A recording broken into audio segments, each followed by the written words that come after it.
하나님께서 주시는 평강이 여러분들의 삶 가운데 함께 하시기를 축복합니다. 오늘 함께 보실 하나님의 말씀은 마태복음 5장 10절 말씀입니다. 의를 위하여 박해를 받은 자는 복이 있나니 천국이 그들의 것임이라. 2025년도 새해에도 엔게딘 말씀 묵상과 함께 하시는 성도님들을 축복합니다. 오늘 우리가 함께 읽은 10절은 8번째 복입니다. 의를 위해서 박해받는 사람의 복을 말합니다. 우리가 함께 읽은 이 8복은요. 뒤에 이어져 나오는 산상수훈 설교의 압축입니다. 이 전체적인 내용을 압축해서 담고 있는 어떻게 보게 되면 이 키워드와도 같지요. 그래서요. 그 뒤에 이 산상수훈에서 8복의 말씀을 소상하게 구체적으로 풀어서 말하고 있다고 해도 틀린 말이 아닐 정도입니다.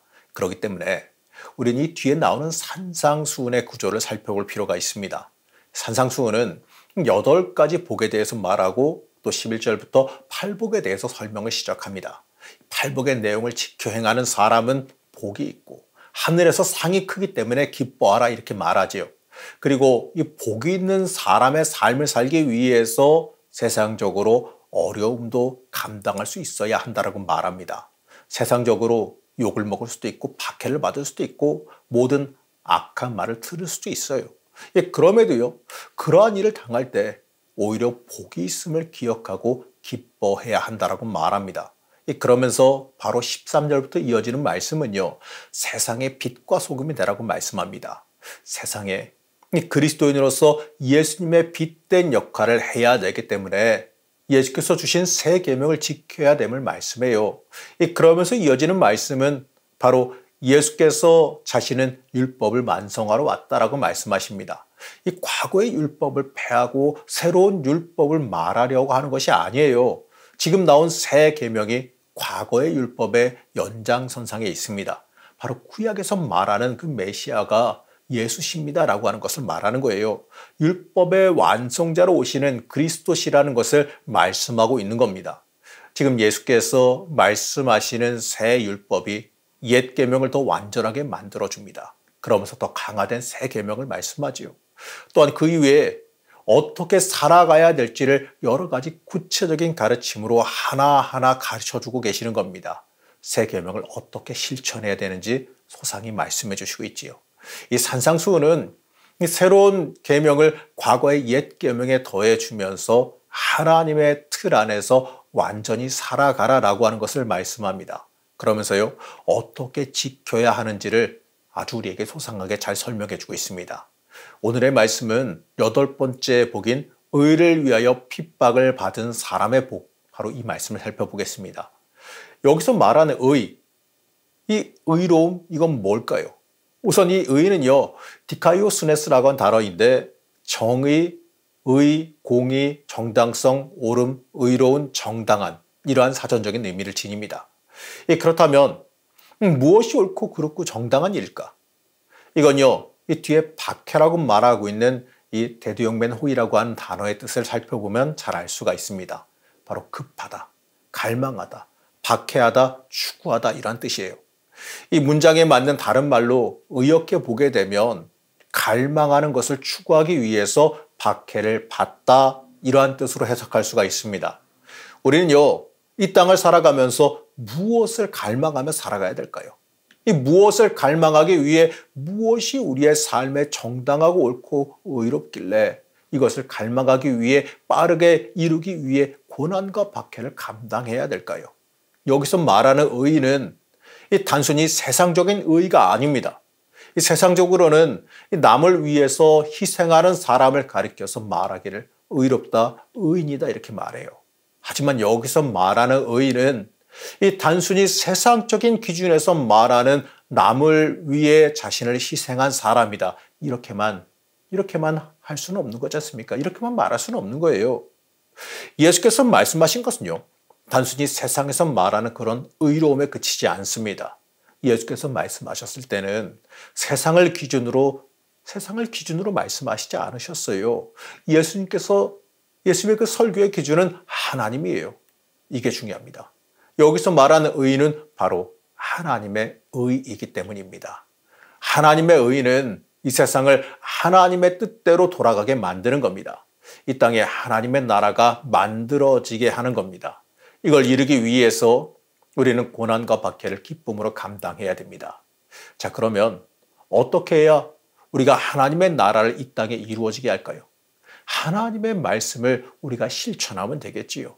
하나님의 말씀을 실천하는 것, 이 산상수훈의 새 계명을 우리가 실천하는 것이 하나님의 의를 이루고 이 땅에 하나님의 나라가 임하게 하는 겁니다. 그렇기 때문에 이 11절과 12절에서 이렇게 말씀합니다. 나로 말미암아 너희를 욕하고 박해하고 거짓으로 너희를 거슬러 모든 악한 말을 행할 때에는 너희에게 복이 있나니 기뻐하고 즐거워하라. 하늘에서 너희의 상이 큼이라. 너희 전에 있던 선지자들도 이같이 박해하였느니라. 이러한 박해는 선지자들도 받았고 그러기 때문에 너희들이 이것을 감당한다면 하늘의 상급이 클 것이다 이렇게 말씀하는 겁니다. 그렇기 때문에 우리는 빛과 소금의 역할을 감당해야 한다라고 말씀합니다. 이 팔복의 마지막 복은 실행을 촉구하지요. 행함을 촉구하지요. 그리고 그 뒤에 말씀과도 깊이 연계되어집니다. 행함이 없는 믿음은 죽은 믿음이기 때문에 그렇습니다. 하나님의 의를 이루는 것은 행함이 따라와야 돼요. 말씀대로 움직여야 돼요. 그래야 그 말씀이 내 삶을 통해서 살아 움직이기 때문에 그렇습니다. 그러나 하나님의 뜻과 의를 실천하는 데는 항상 걸림돌이 있기 마련이지요.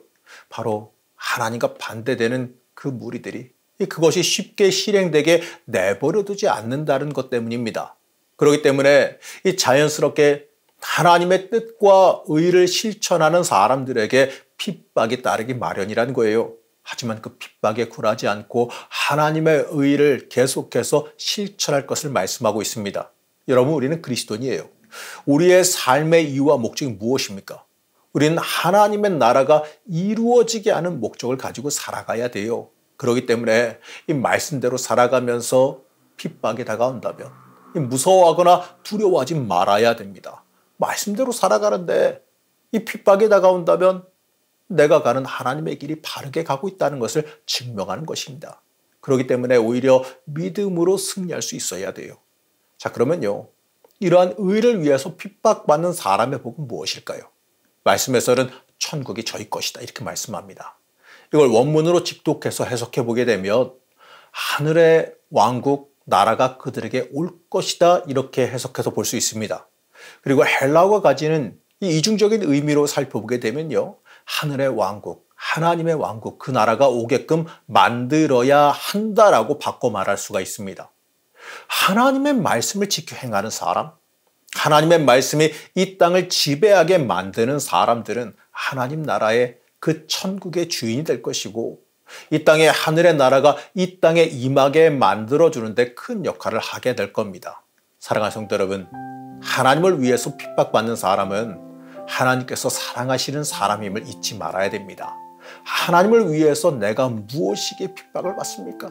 나같이 미약한 존재가 하나님의 나라를 이루기 위해서 감히 핍박받을 수가 있을까요? 이걸요, 우리는 복으로 삼아야 됩니다. 나 같은 존재가 하나님을 위해서 쓰임받는다는 것, 여러분이 얼마나 크나큰 복입니까? 우리는 말씀을 지켜 행해야 됩니다. 내 삶이 하나님의 말씀이 살아 움직이게 만드는 삶이 돼야 됩니다. 그로 인해서 하나님 나라를 이루어가게 되는 것이지요. 오늘날로 살아가면서 하나님의 말씀이 살아 움직이게 만드시기 바랍니다. 하나님의 의가 내 삶으로부터 이루어지게 만드시기 바랍니다. 여러분, 그 삶이 복된 삶입니다. 하나님을 기쁘시게 만드는 삶이에요. 온전히 의를 지켜 행하는 그러한 사람의 복을 받아 누리는 주의 자녀가 되시기를 시간 간절히 축복합니다. 우리를 사랑하며 인도하신 하나님, 우리가 이 땅에 하나님의 나라를 이루며 살아가는 사람이 되길 원합니다. 우리가 살아가는 삶이 하나님의 뜻을 이루기 위한 삶이 되기를 원합니다. 우리가 세상에 이 그리스도의 말씀을 전하는 빛이 되기를 원합니다. 우리의 삶과 삶의 목적이 편하게 허락하여 주시어서 하나님을 위한 삶을 전적으로 살아갈 수 있게 도와주시옵소서. 오늘 하루의 삶이 하나님께 쓰임받는 삶이 되길 원하며 거룩하신 예수님의 이름으로 간절히 기도드렸습니다. 아멘.